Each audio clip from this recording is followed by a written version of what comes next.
Hi there, welcome to No Nonsense Whiskey. My name is VinPF, and on today's episode we're going to be covering my first December dram and a nice winter warmer.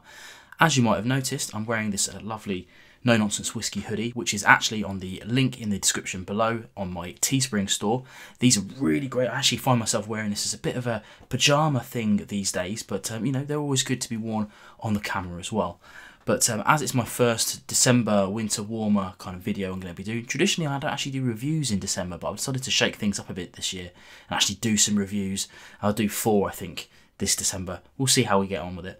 But the first of this was sent over to me by Douglas Laing, and this is the Scallywag Limited Edition Winter Edition for 2021. Now I should say as well before I crack on with this, now I actually got this as a Christmas present from Douglas Laing. I'm actually a honorary ambassador for Douglas Laing. I have been since 2018. And really all that means is that I get a few little perks, like I can go up there and see them whenever I want when we were able to.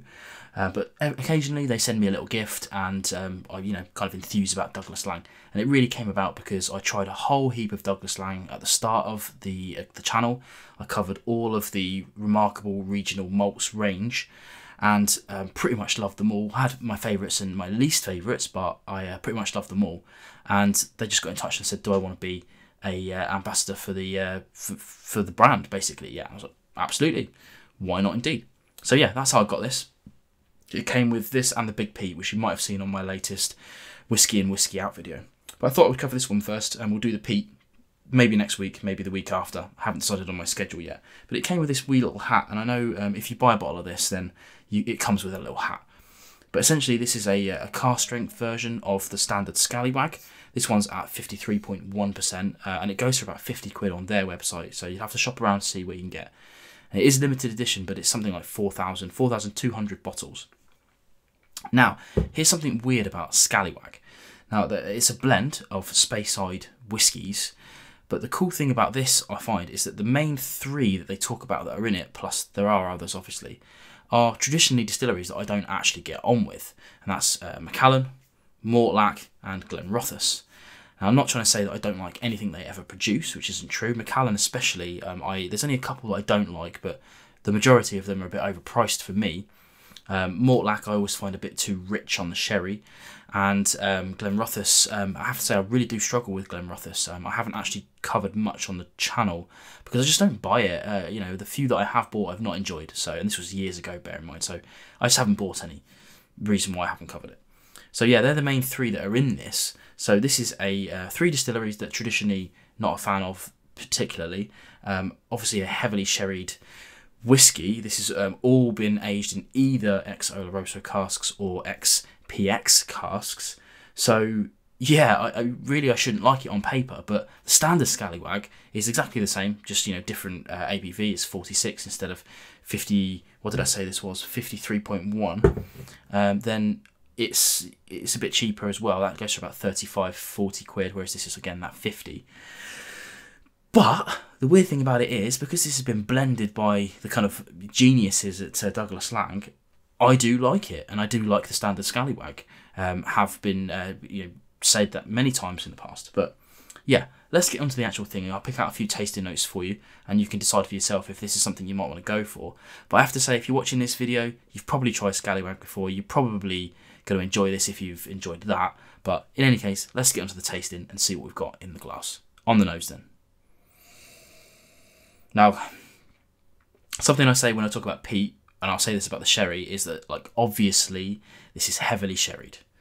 It isn't in that kind of like sherry bomb kind of era where it's like supremely sherried. It's just a really nice, well-rounded sherry. Lots of raisins, lots of sultanas, prunes. The cool thing about this is it's got a kind of touch of gingerbread and a touch of honey on the back end. Now for my nose, this has been sat out for a while now.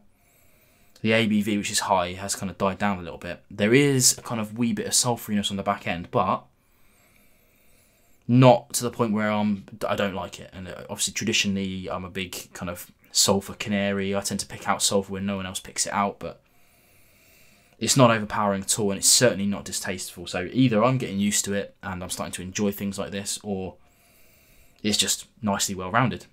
Let's get onto the palate and see what we've got.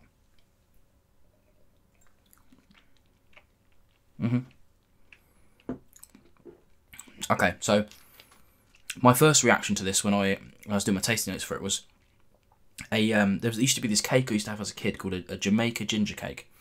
I'm not sure if that's a kind of worldwide thing, or if it's just that McVitie's thing I used to get when I was a kid, and I haven't tried it for probably at least a decade, so I might just be picking out some random memories, and maybe it doesn't taste like that at all, but that's the first port of call that my brain went to, was this Jamaica ginger cake vibes. Lots of raisins, and then a kind of really strong peppery spiciness on the back end, which is probably from the ABV. But the finish is probably, I would say, kind of medium-y long. It isn't overly long. Initially quite fruity, and then quite drying on the back end, which is by no means a bad thing. It's just a tasting note. If anything, it makes me reach for another dram straight away, because I kind of get a drying sensation like I'm experiencing right now. Now for me, obviously I love the standard Scallywag at 35 quid, and the upping of this in ABV brings it nicely into that kind of 50 quid model.